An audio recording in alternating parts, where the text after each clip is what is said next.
What's up, folks, and welcome into another episode of Hometown Ghost Stories Dark Mysteries. Today, we have a wild case about what started as maybe just two tragic deaths, but it turned into an absolute full-blown panic about potential satanic rituals and sacrifice and other murders and deaths and vandalism and all sorts of crazy stuff.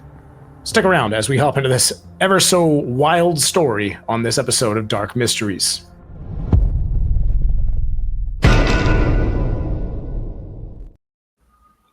Welcome into Hometown Ghost Stories Dark Mysteries. I am Jesse Wilkins, joined by Rob Coakley. Hello, Rob. I would just like to say that I really liked your opening on this, and I liked the escalation of murders and satanic rituals and sacrifices, and then you were like, and even vandalism. Mm-hmm. That's the last thing. So. Can't leave out any of those crimes. The most horrific. We're also joined by Dave. Hello, Dave. Hello. Welcome in. A lot to get to on this one, so let's hop right into it. A few miles north of Childress, Texas, off a dusty, winding dirt road that cuts through two cotton fields, stands a sagging, wide-limbed horse apple tree. Its largest branch cracked and hanging like a broken bone. This is the hanging tree, one of the most infamous landmarks in town. But here's the thing. Most folks have only heard the stories. Quote, "They'd rather stay away from there if you catch my drift," says David McCoy, the district attorney. "Not that anyone says it's haunted, but there's just something off about it." Nailed it. Thank you. In the summer of 1988, a local teenager, Tate Rowland, was found hanging from that very tree, his body spinning slowly in a sickening circle. The sheriff who investigated the death would later tell anyone who'd listen that no one in the Tate's family could fathom him taking his own life. Still, there was an eyewitness who claimed to have seen Tate tie the knot himself, and the case was ruled a suicide. It was a tragic, confusing story, just a young guy making an impulsive, catastrophic decision. Until May 1991, that's when Tate's older sister, Terry Trosper, was found dead, face down on her bed. And that's when the calm little town of Childress, with a population of 5,800, was hit with a storm of panic. The whispered rumors that had been circulating since Tate's death started to break wide open. Word was, Tate didn't kill himself. No, he was sacrificed by a satanic cult. A bunch of devil worshippers right under their noses. The gossip grew wild. Maybe 10 cult members, maybe 20, maybe more, standing around that tree at night. And the whispers swirled. The story got darker. Tate's sister was murdered because she knew too much. Fear spread like wildfire across Childress. People claimed to have seen stone altars, mutilated animals, and robed figures in abandoned buildings. And let's not forget, vandalism. Are you guys curious as to what a horse apple tree looks like? I was wondering. I was like, what is a horse apple tree? I am curious. Pretty creepy. Oh, that is a creepy hanging tree. Yeah. Oh, this isn't the one in question specifically. This is just what it looks like. I bet you could actually pull up an image of the one in question because it is pretty infamous. But this one looks creepy. Yeah. I was curious because I had never even heard of a horse apple tree. If we ever buy a haunted house, as we would like to, we would have to put one of those in the front yard or the living room. It's going to need a horse apple tree for sure. Yeah, absolutely. So that's not the craziest thing that people saw. One person swore they saw a guy from town eating pages from a Bible, foam dripping from his mouth. Somebody check on that man. Another rumor had the cult looking for blonde children for a sacrifice. Wait. Before we move off the guy eating the Bible, was this an apparition of a person, or was this like they just saw a man eating a Bible foaming at the mouth? They just saw a man eating pages from the Bible foaming at the mouth. We have no follow-up. That's all we know. Oh, there were multiple police calls about this guy. Yeah, there was, when I tell this, we're just scratching the surface here, boys. There is a lot of weird shit going on in Childress in the early 90s. So every town has ghost stories, but this wasn't some campfire tale. There were too many pieces of the puzzle, too many strange coincidences, too many confessions from people claiming to know something about these deaths. Tate and Terry's stories were too mysterious to ignore. The sheriff reopened the case. The district attorney convened a grand jury. Bodies were dug up from the Childress cemetery. A cult expert even came into town and gave locals a crash course on how to spot a devil worshiper. He helped the sheriff sift through the evidence. Names were dropped, and tips flooded to the sheriff's office. Local names, local numbers, all tied to the cult. As the stories grew, so did the belief that the devil had come to Childress.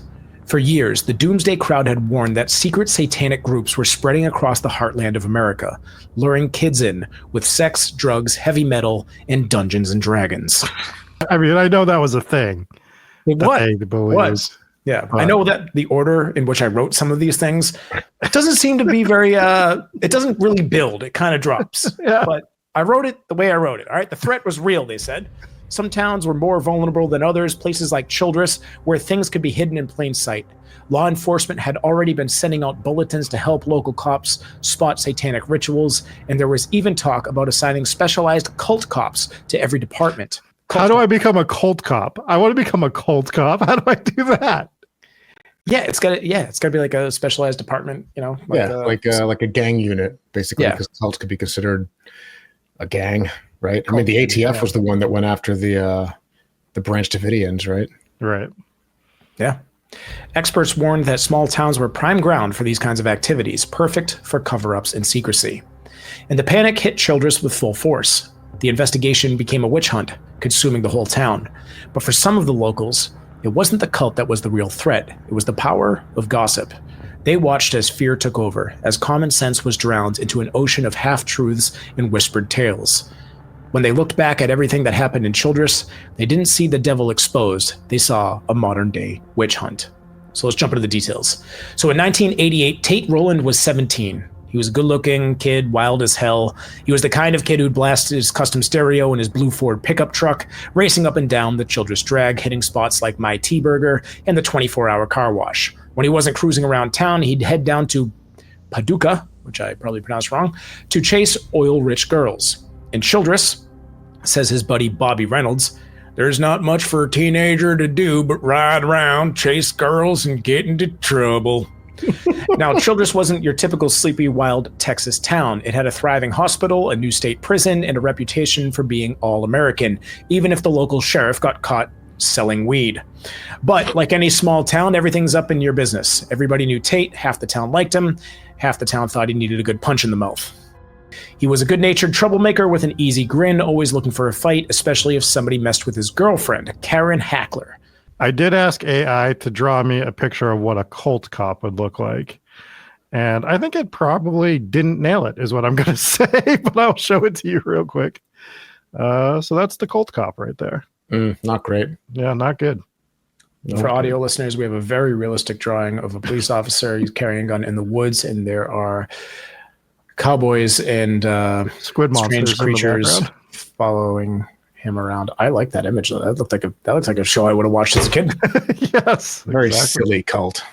Yes. Anyway, so Tate's relationship with Karen was a mess of drama. They'd spend hours chasing each other up and down the drag, fighting one minute, madly in love the next. Karen's family even had to call the cops on him a few times. Tate would steal her stuff, drive like a maniac outside of her house. Last straw was when Tate either tried to run over her brother Kevin, or Kevin hit Tate's truck with an axe handle. Now, I know that sounds like two completely different things, but the case went to court.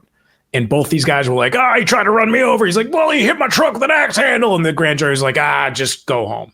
Yeah, I mean, that sounds like something that probably happened, right? Yeah. He tried to run him over, and as he tried to run him over, he hit the fucking truck with the axe handle. Yeah, or vice versa. He hit the truck with that axe handle, so he tried to run him over.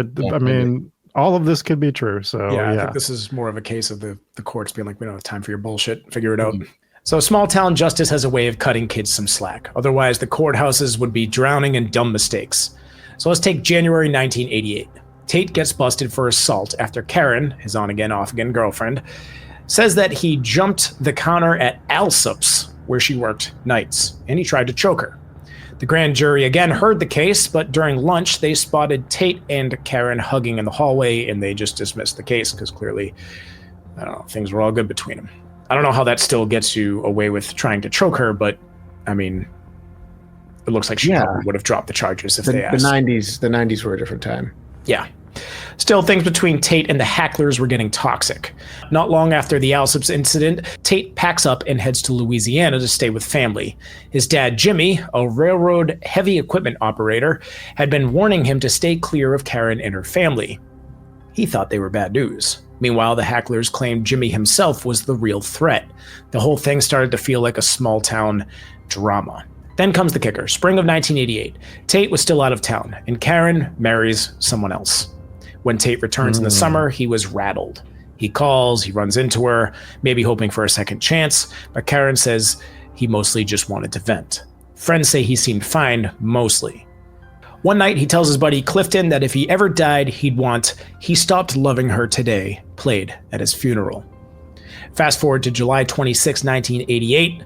If Tate's heartbroken, he's hiding it well. By late in the afternoon, he's in the United Supermarket parking lot making plans, coaching a women's softball game, then splitting a 12-pack of beer later with a friend.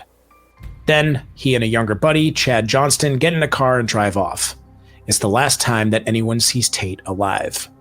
It was Chad who walked through Jimmy and Brenda's front door at 6 o'clock with the news. Tate had hanged himself. No tears, no panic, he was just flat. Brenda would later say that he was, quote, as calm as he could be. The three of them rushed to the scene. Jimmy Rowland, in the most harrowing act a father can perform, cut his son down from the tree. Chad was 15, awkward, not particularly liked. He was a new kid in town. He stuck close to Tate because Tate had that magnetism, that ability to stir things up.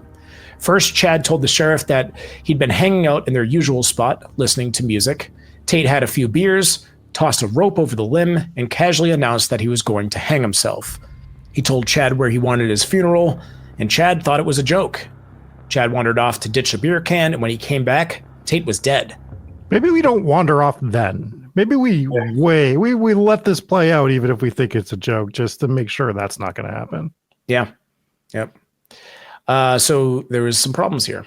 Problem was, Tate's neck told a different story. There were 2 rope burns, one above the Adam's apple and one below.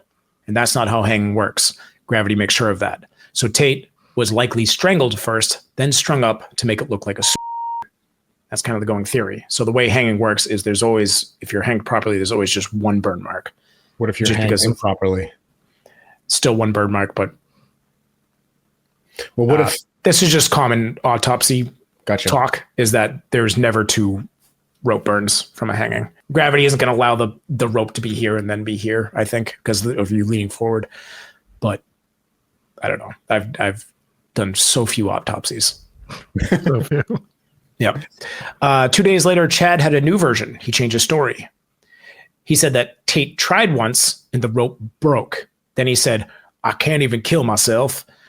And then they drove back to Tate's house together, got another rope, went back to the tree and did it again. This time he climbed out of the hood of his car, tied the rope, and stepped off. Chad is the worst friend of all time. Yeah. Well, I mean, classic Chad, right? This is just such a Chad move. This is terrible. Terrible. Like when you, okay, so he said he changed the story because he was nervous that he'd get blamed for the killing or something. But this second story is way worse than the first story. Way worse. It sounds way more made up. At least in the first version, it sounded like you didn't know what was going to happen. You don't have that argument in the second version. You drove to his house with him to go get a new rope after you saw him try to hang himself and the rope snapped. Yeah. Bad friend. Yeah, call bullshit on that. Also, yes. The rope doesn't snap. That's not a thing that happens. Maybe the branch. I don't know, I guess maybe the branch snap, but then you wouldn't need a new rope. Depends on what kind of rope you're using, I guess. So how many people, right, that were sentenced to hang are just fingers crossed praying that the rope snaps? And of course it never happens. Well, that's because the professionals are using ropes that you're supposed to use, like the people that run the gallows and the executions and everything. Have you ever held 17? Well, it depends on the rope, Dave. If it's a shoestring size rope, then yeah, that would snap under the body weight. Would you call that a rope? I call it a shoestring if it's a shoestring, but I don't know. Semantics. Anyways, the integrity, but to Jesse brings up a great point. He might have just had a rope in his truck that's been there for years and used a ton and been, tattered and had like cuts in it, and now it's not able to support his weight. Whereas like a hanging, they're just using a new rope almost every time. or one that they know is going to work. Anyways, I'm sticking by my theory that the rope didn't snap. I don't think it did either. Probably. Like, where's the snapped rope? This would be evidence, right? So Chad later claimed that he lied out of fear, afraid that he'd get blamed for not stopping it. Said that Tate had been talking about upset over Karen. The sheriff's department just basically shrugged and ruled it a anyways. Didn't even perform an autopsy, and no further questions. Tate Roland was buried, and that was that. I have one more question, and then we can move off this. If there was never an autopsy, how did they know about the rope thing? Because they could see it. Dude, it was probably you just explained it by saying, well, I've never done an autopsy, so I don't know. And the autopsy explains for this discrepancy. And then you said they didn't do an autopsy. We'll get to that because, they end up exhuming the body and doing autopsies. So, the story continues. We're just scratching the surface here, boys. We're just cruising right along. The rumors started at the funeral when a woman in black with her face hidden by a veil slipped into the back row of the Calvary Baptist Church. Nobody knew her, and she was gone before anyone could ask. Then, mid-service, a young man in the front row started whispering and then chanting one word over and over. Hang on. Dude, I know that this is the story. This is going on YouTube. You can't use that. Started chanting one word over and over. Unaliving. We can't even joke about this. That's the worst part. We just have to clip this whole thing all together. Just going with the actual story here. All right, so days later, cops followed a tip from high school and found something straight out of a horror flick. A cow skull wedged in a tree, logs arranged around a pile of rocks, an altar maybe. There was an officer who saw a figure standing at Tate's grave. And when he came back later, by the way, this was at night that this figure was standing at the grave. When he came back later, the figure was gone, but Tate's tombstone was covered in saliva. There were whispers about a burning cross over the grave, a stolen dog that was sacrificed to God knows what, and multiple other things. Could these have been pranks? Maybe. Pranks? Saliva covering a tombstone and a burning dog are not pranks. No, bad pranks. So maybe, though. I mean, this is what they first started saying. Like, maybe it's pranks, maybe it's kids trying to feed into this satanic cult thing. But anyway, small towns breed ghost stories, and Childress had its share. A single throw line in the Texas Chainsaw Massacre had convinced generations that the town was home to a real-life serial killer. Tate had even played into it once. He put on a mask, overalls, and a chainless chainsaw in hand, and he chased screaming girls through the cemetery for laughs. So this is what you do in small towns in Texas, you know? But what started as an eerie campfire tale gets even darker. By fall, the high school was buzzing with an even wilder theory. Tate was in a cult, and they'd killed him for refusing to hand over a blonde-haired, blue-eyed child for sacrifice. The supposed victim, either his stepmother's daughters or his sister's 4 blonde girls. And then, as if scripted, strangers in cars started lurking around the grade school trying to snatch kids. That part, District Attorney McCoy swore up and down was real. So they got actual calls from people saying that there were people in vans driving around these schools trying to kidnap young, blonde-haired, blue-eyed girls. So things start thickening over here. So no arrests were made, but the town lost its mind. A local mother claimed that days before Tate died, she saw teenagers in the park blasting heavy metal, gathering gravel. After they left, she checked. The gravel was arranged in a perfect circle. Just outside it, scratched into the dirt, 666. Hell yeah. I felt a shiver go plumb down my spine, she said, and then back up again. But then things get even weirder. The Childress Sheriff Office got a call from police down in Lockhart, Central Texas. Some local girl there had been swapping ghost stories with a visiting Childress girl. She casually mentioned a dream. This was her dream.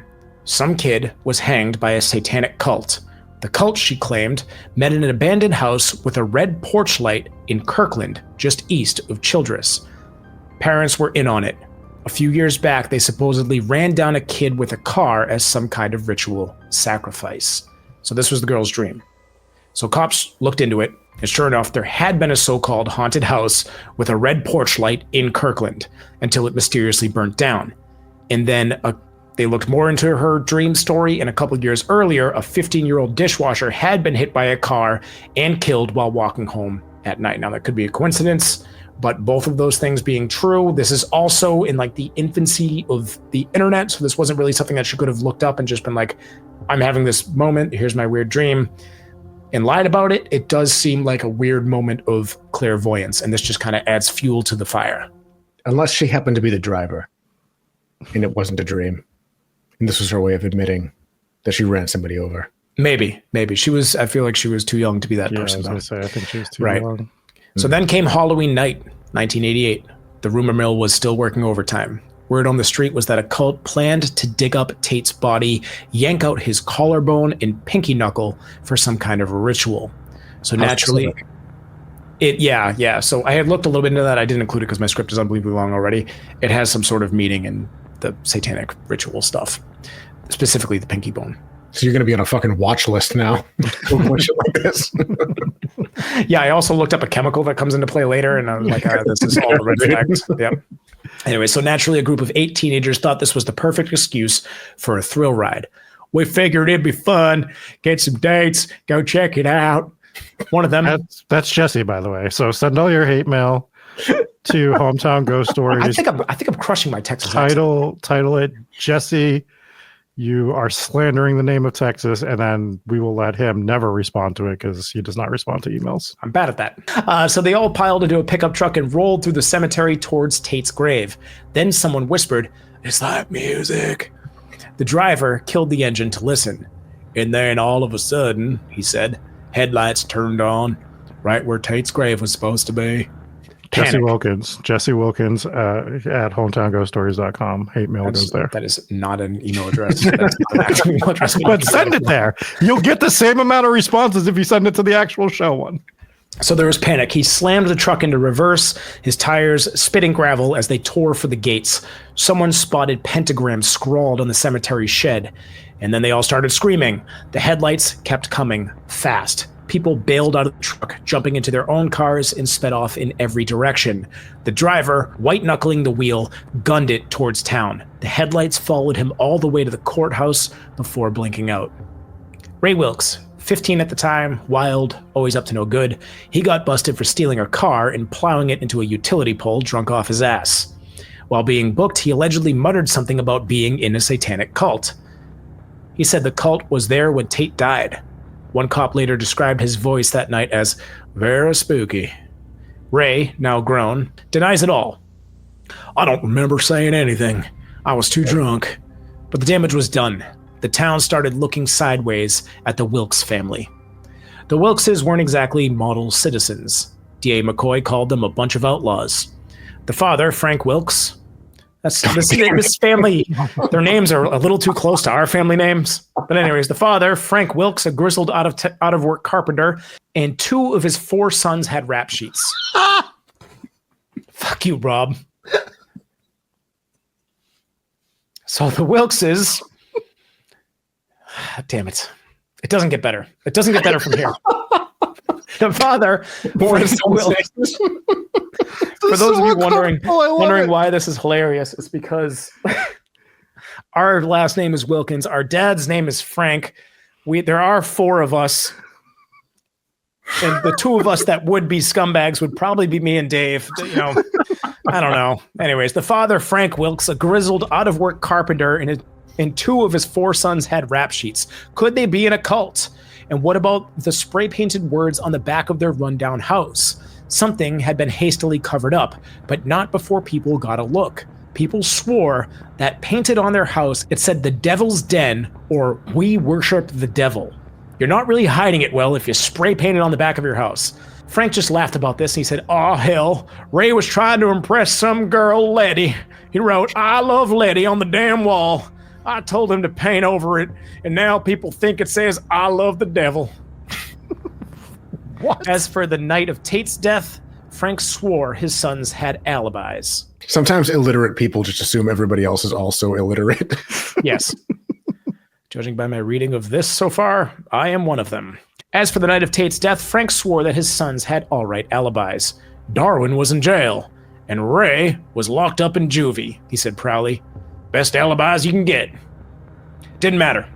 The cult rumors kept spreading, mostly because people kept repeating them. Kids were accusing each other left and right. Brenda Rowland didn't buy into everything, like the woman in black at the funeral, which turned out to be an old friend. But that didn't stop her from calling kids' homes, straight up asking, "Are you in the cult?" Ever been to a funeral where there wasn't a woman in black? True. Yes. They said that she was mysterious. And then I think the more mysterious thing was the guy in the front that kept chanting over and over again. But maybe it was just someone grieving who just couldn't believe it. But the case gets juicier. Let's keep going here. No one got dragged through the mud quite like Karen, though. Remember Tate's ex-girlfriend there? So after Tate's death, the kids would see her around town and flash their fingers in a cross, like she was something unholy. Whispers spread. Witchcraft books, Ouija board in her bedroom. Some swore that she lured Tate into the cult, and one local mom even dubbed her the queen bee of Satan's hive. Meanwhile, Terry Trosper, which is Tate's sister, was on a downward spiral. Her marriage was over, she had lost custody of her kids, and she was running with a rough crowd. Her new boyfriend, Ricky Bradford, was an ex-con. His buddy, Darwin Wilkes, wasn't much better. Both had done time for aggravated assault, and D.A. McCoy didn't sugarcoat it. They're sorry to the core. The night Terry died, she, Ricky, Darwin, and some others were drinking at the Wilkes house. Not that Frank Wilkes was there, he was in jail for assaulting a cop. This whole family just keeps ending up in jail. Terry was hammered. Should be for naming one of their kids Darwin. Yeah. Terry was hammered, her blood alcohol at 0.23, which is way over the legal limit. Ricky said they went to bed, but at some point she got up, stumbled around, collapsed, and was helped back to bed. The next morning, Ricky found her cold and stiff. "I didn't even look at her," he said flatly. "I just got up and I informed everybody that I thought she was dead." Now that story's fishy. Yep, I was going to say that's a weird thing to say. You just assumed she was dead without even looking at her? So this was inside Frank's so-called devil house. Remember this, the house with the devil stuff painted on the back. So the official cause of death was that she choked on her own vomit. Case closed. But it's not that simple. So Terry never bought the idea that Tate killed himself. Quote, "Right up to her death, she never accepted it," said Lisa Barber, a courthouse secretary and longtime friend. She was hell-bent on finding out who did it. So she was just, up until the end, she was always trying to figure out who murdered her brother. She didn't believe at all that he hanged himself. So Ricky Bradford admitted Terry once told him that Tate had warned her, "Keep her daughters inside. The cult was coming for one of them." But Ricky, who'd lived in Childress his whole life, wasn't convinced. "I've never seen any kind of cult." He figured Terry, drowning in depression, had taken her own life. He said that she had already tried once with pills, and maybe this time she succeeded. Then there were the Wilkes brothers. Rough, heavy drinking, always up for a brawl. Frank Wilkes told police that Ricky had bragged about being the devil, and Ricky just rolled his eyes. "Oh God, I don't believe in no Satan." Others weren't so sure. Ricky's sister swore she'd heard Darwin Wilkes claim that he worked for the devil. Ricky's younger brother swore that he'd seen the Wilkes boys in black capes loading goats into a car. Quote, "I ain't lying." That's a quote. So Darwin himself, he wasn't having it. Sitting in the same bedroom where Terry died, he rolled a cigarette, tattoos crawling up his arms. He smirked. "Aw, shit. Me and Ray were just masters of Satan when we got pissed at people. We say horns are gonna grow out of our heads, but it's all talk. We don't believe in nothing. We're atheists. All these devil worship rumors, just made up bullshit by scared people." There are two different variances of Satanism, right? You have the theistic Satanism where they actually believe in Satan and they worship Satan. And then you have Levian Satanism, which they are actual atheists and they just worship Satan as like an active rebellion against the religion. Yeah, so just saying like I'm an atheist, therefore I'm not a Satanist doesn't exactly apply. Also, modern Satanism has the same ideology there. Yeah, and there are branches of, most religions are normal, regular people, mostly good intentioned, right? And you have your extremists in most religions who will do terrible things. They'll misinterpret scripture and use that as the excuse to do horrible things. It's there in Satanism, just like it was there in Christianity and there in Islam and there in all sorts of religions throughout history. You've seen people take the words out of context use it to do horrible things. And for the most part, the Church of Satan is mostly just normal people who don't sacrifice people and load up goats into the back of their car and do horrible things and, do these blood rituals and things like that. It's mostly just another religion. I don't think so. I think that you have two, like, of the two sects of the Church of Satanism, you have the people who are actually worshiping Satan, which is they're doing it not for good reasons. And then you have the Levian, who are atheists who are worshiping Satan as an act of rebellion. Neither of those. Right. I'm just saying that the vast majority of the Church of Satan is probably not, they're not actually sacrificing people. You guys are saying the same things. Jesse's just pointing out that the non-threatening one is the one that 99% of the people that are part of the Church of Satan are part of, as opposed to the ones that are doing it for ill intentions aren't out there advertising it. And you're not just showing up to their church to sacrifice somebody, right? It is under the books. It is hidden, and you are not finding it easily. Right. So this is a family that has been struck with so much tragedy, and her death just didn't sit right. So she was actually the fourth of Jimmy Rowland's kids to die out of 6. So one of them died as a baby in the crib. Another died at age 4 in a car crash. Then Tate was hanged from the tree, and now Terry died choking on her own vomit. And Jimmy and his wife Brenda, they weren't buying the official story, and they wanted an investigation. So the former sheriff, Claude Lane, refused.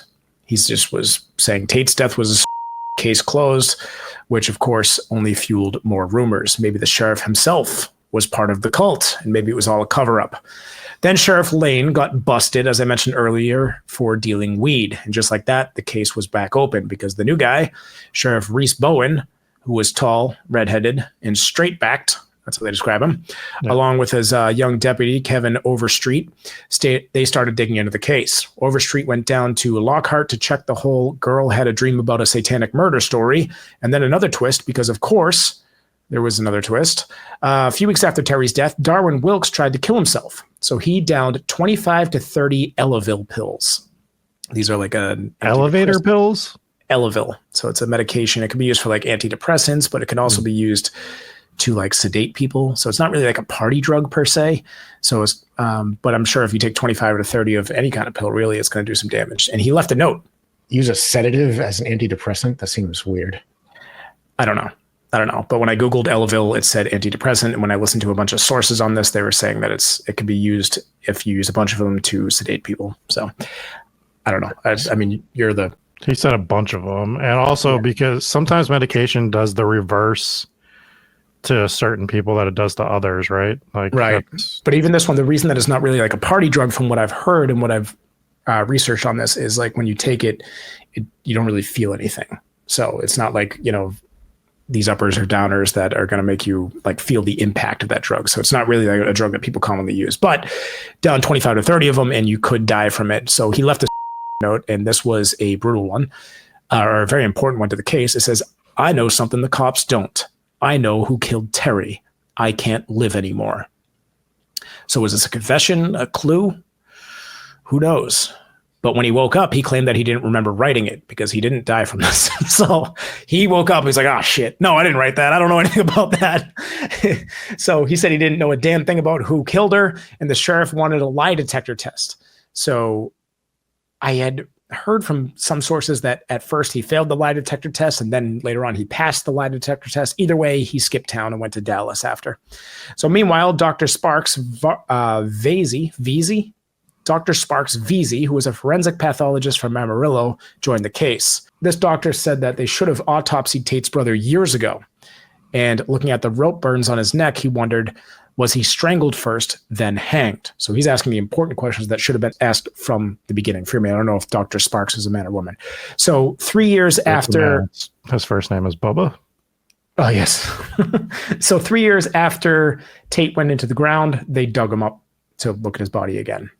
The Childress Index ran a front page headline, "Autopsy to determine if death was a sacrifice," and the media started swarming. One guy claimed cultists were dancing around bonfires on the Red River. David McCoy, who was the district attorney and very proud of his near-perfect trial record, told reporters that he'd gotten an anonymous death threat. "This is the stuff that movies are made of," he said. McCoy also dropped a bombshell. Chad Johnston, the guy who was with Tate that night, had changed his story again. This time, Chad claims that Tate was, quote, "jacking around with the rope, swinging from the tree." So he worded it like that. Chad stepped away to take a leak, came back, and boom, Tate had hanged himself. So now it sounded like he was making it seem like it was an accidental hanging, like he was messing around with the rope and like accidentally lassoed his own neck to the top of the tree or something. I don't know. That's even less likely than the rope breaking. He keeps getting worse with his new stories. Yeah. So any hope of real answers died with Tate's body. His casket wasn't airtight, and decomposition had wiped away most of the evidence. They did, however, find traces of guess what drug in Tate's system, though? Elavil, the same drug that Darwin Wilkes took when he tried to off himself, which again, this is not really a party drug. It's more like something that will knock you out cold, just the kind of things that some started whispering a cult might use to sedate a victim. And the rumor mill has now gone nuclear. By September of 1991, McCoy convened a grand jury. Was it suicide or murder? That's the question, a local paper wrote, as if channeling Shakespeare. Gossip flew. But the most important witnesses, Darwin Wilkes and Chad Johnston, didn't bother to show up. Then came the next exhumation. How do you say that word? Then came the next body to exhume. This time it was Terry. Exhumation. The first autopsy had been done by Ralph Erdman, a Lubbock pathologist later indicted for misconduct. I'm guessing Lubbock is a town? Lubbock, yeah. Lubbock, Texas. Is that how you pronounce it? Lubbock, though? It sounds more like Lubbock. Lubbock, Texas, I believe, is a place. Okay. So he was later indicted for misconduct. So Veazey took another look. His conclusion was that no way did she die choking to death while lying face down. And the real cause was asphyxiation, likely smothering. There were also bruises on her body, inside her mouth, contusions on her inner thigh, and the signs were clear. This wasn't an accident. Someone had held her down and someone had killed her, likely with blunt force trauma. You said asphyxiation, and now he's saying blunt force trauma? Asphyxiation, and there was evidence of blunt force trauma as well. Okay. So Lubbock, Texas is a real place, and that's where Texas Tech University is. It is also the birthplace of Buddy Holly. So don't come after us, Texas people. McCoy hinted that it might not have just been one person. Did we go over the fact that Terry also had, guess what drug in her system? Elavil. I already dropped that big bombshell? Okay, yeah. So she had that in her system, and Veazey was 70% sure that it was murder. This was good enough for McCoy. He was treating this now as a homicide. By then, Childress is just like, the town outside is just continuing to get even crazier and like, Satanic. I'm assuming they're just running down the street panicking together at this point. Well, this was the peak of the Satanic Panic too, the late 80s. Well, this is like early 90s at this point, so I feel like they missed it by a couple of years, but it's still fresh in everybody's mind. But they're going nuts. So the theories are spreading like wildfire. They were saying that the devil worshippers, they were meeting at a dry cleaner, or maybe it was a mobile home factory. They had found, and this sounds like I'm rattling off crazy facts here, but they found a baby lamb that was gutted near a cotton gin. A local man had pointed at a cat and made it drop dead. These are all calls that the police are getting. Like, the guy just pointed at a cat and the cat died. That guy needs to stop doing that. So at the first, at any more cats. So they brought in an expert, and 450 people packed into the church for the seminar on Satanism. And this was the expert that was warning them that the kids would be seduced and they would have to dig up corpses for sex and all this kind of crazy stuff. So the grand jury was back at it. Darwin Wilkes still missing. Ricky Bradford, no show, but plenty of others had plenty to say. Elavil was probably from Frank Wilkes, the old man. Frank himself testified that Darwin told him someone in the house that night had killed Terry, but no one would admit a thing. Outside, tensions boiled over. Brenda Rowland got in a shoving match with Brenda Stokes. Accusations flew around and so did the threats. And then the Hackler family stormed in to clear their names. Karen's younger sister swore that Tate had called their house on the day that he died, saying that he wanted to end it all. Karen denied knowing anything about a cult, and their father, James Ray, left court swinging a briefcase at photographers. This town has gone into full fucking chaos. Everyone's fighting, throwing briefcases around. Hell yeah. Yeah. So Chad Johnston showed up, stuck to his third version of the story. Change his name to Ocho Cinco. You get credit for sticking to your third version of the story. You really stuck to this one, though. And his story basically was that this really sounds like a fourth version of the story now, because now he's saying that Tate killed himself to make Karen feel bad. McCoy, the DA there, he wasn't buying it. Why was there a second rope mark? Chad had no answer. And as for who killed Terry, McCoy just sighed, we're one witness away from knowing that. Then in March, it blew wide open. Frank and Darwin Wilkes showed up at the sheriff's office, claiming that Ricky Bradford had made a confession at a barbecue. His confession was, quote, yeah, I killed the bitch. Oh. Yeah, they said that he threatened to burn Frank's house down and cut out Darwin's eyes if they snitched, and the cops arrested Ricky for murder. Ricky said, that's all bullshit. He said that Darwin set him up for the $1,000 reward, which Darwin did get. Turns out Darwin had flunked a lie detector test when they asked him if he smothered Terry. Later, after Ricky's arrest, he took another and passed. So I mentioned that earlier. But McCoy wasn't convinced. The autopsy was shaky. The witnesses were worse. Ricky's a sorry individual, but I don't want to send him to prison just for being sorry. Meanwhile, the cult rumors got crazier. A white cat turned up on the roadside with its heart cut out. This is verified by multiple witnesses. And the sheriff took pictures. It's got to mean something. Yeah, then McCoy's serial killer in training in your town. Yeah, or a cult. Then the McCoy's house mysteriously burned down. The fire marshal called it an accident, but McCoy wasn't so sure. So this is the DA. His house just got burned down. He said anything could be made to look like an accident. And the case remains unsolved. So it's what started as, it seemed like a couple tragic deaths and just kind of some, I don't know, mass hysteria going around town. And then it turns out that, I mean, why were the cops in on it? Why did they bury these bodies without real autopsies being done? And it looks like both of them were murder. Then the guy that owned the, quote unquote devil house where Terry's body was found, he tries to kill himself with the same drug that was found in both of their systems. Something is going on here. And then it's like, and then you have all the satanic panic going on. And I understand that things were way blown out of proportion back in this time, but you're getting actual, like, okay, I get it. Pranks are pranks. Nobody is mutilating a cat and tearing its heart out and mutilating goats and spitting all over a grave for the whole night. They said this whole grave was covered in saliva. So that dude just he must have been standing over that grave for hours, spitting all over it. Unless it was a cult ritual, an entire or cult. The whole cult showed up, spit all over the grave. But you have so many witnesses, so many people calling in saying they're seeing weird stuff.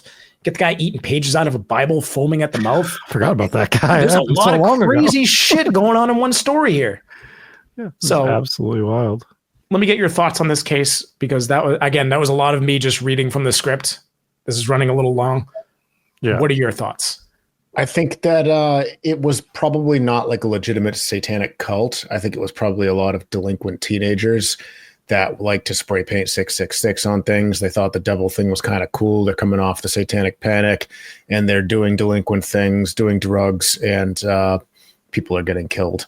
But do I think this was a legitimate satanic cult that was doing ritualistic sacrifices? I don't think so. Right. Rob, where you at? Well, that drug being in both of their systems is really strange. I'm not saying that it's cult related, but also why is the sister hanging out with those people when? Well, it said that she fell into. I don't think she knew that the Wilkes were likely behind this, and kind of that's where I'm at. Is were they in a satanic cult? I don't think so, but I think that the Wilkes brothers were likely responsible for both of the deaths. And the main thing there is this drug that I've never heard of before, being in not just the brother system, the sister system, and in the dude's system that ended up trying to end his own life by taking a whole bunch of that drug. So clearly that family had that drug around. I don't know how much of the community had it around. Obviously it is circumstantial and it's not enough to get a guilty verdict because they didn't get one. But I think somebody either in that family or in that group circle of friends, which seemed like, these dudes are getting locked up every week. You know, it's like, oh, which one's in jail today? You know, so it's clearly a rough group of guys here. But she seemed to have fallen into that trap, or just fallen into, because it said that her marriage fell apart. She lost custody of the kids. It seemed like she had just turned to drugs and alcohol. And I don't know. I think they killed her. I think they killed both of them. So it does seem very suspicious. I mean, hers feels like it could have been an accidental death, like just based on the way that she was found, what happened in there. Because the drugs in her system doesn't mean that somebody drugged her per se. It's something that she could have taken on her own volition. Right. Don't have enough evidence on that. Well, it did say that it was an antidepressant as well. So, I mean, she seemed like she was going through a rough time. So she definitely could have been depressed. However, the autopsy revealing that she died due to asphyxiation, and there was also, evidence that she was beaten up before, potentially by multiple people, that points more to murder. I'm pretty sure that if you overdose on a sedative, the cause of death is asphyxiation. Like if you take too much morphine or something, then you just basically your body just forgets to breathe. Right. But I'm just going off of what they found. So due to the bruises and everything, they said that they were at a 70% chance that it was murder, and they believe that it was multiple people involved. So they think someone held her down, someone beat her, or whatever, maybe choked her. Yeah, but great. Either way, it's very fishy. The craziest thing isn't even like the main story. It's just like all the little side things that are happening. Yeah, because you get this mysterious circumstance, true crime with this death going on. Then you just have the whole town just fucking panicking in the background. Like, there's a fucking goat. There's a ghost in the guy's truck. What the fuck? Yeah. Somebody drew a circle. Yeah, you drew some kids wrote 666. Like, dude, we grew up in the 90s. There was 666 painted everywhere. People just did that to be edgy. Like it was just something that they did. But that's what kids do, is they spray paint bullshit. They spray paint swastikas. They spray paint 666. They they do this shit not because they actually believe in this stuff. Usually just because they're trying to piss somebody off. They're trying to be a rebel and just be edgy or whatever. But what they don't do typically is mutilate animals, and you're finding evidence of this all over town. Cats. Maybe you could just be people calling the police and reporting roadkill because everyone's got the satanic panic going on. They think this is a satanic cult that's killing animals, and they're just like, oh, there's another raccoon on the side of the road, guts everywhere. Maybe it didn't sound like that from what they and now they said they were getting thousands of calls of everybody freaking out about everything. But what made it into this article was the stuff that was directly tied to the satanic evidence that they were finding. They found I forget if it was a cow, but a cow's skull like built on top of an altar. Like, maybe some kids found a skull and thought it'd be cool to build a little altar and freak everybody out. But it does the few animals that were mutilated here. That's the concerning stuff. And loading goats into a back of a pickup truck seems like a pretty normal thing to do in the country. Mm-hmm. But when you think of goats, then their affiliation with satanic cults and everything, and the how many goat farmers, when they're loading their herd of goats into the back of their pickup truck, dress in black capes? That's right. Probably none.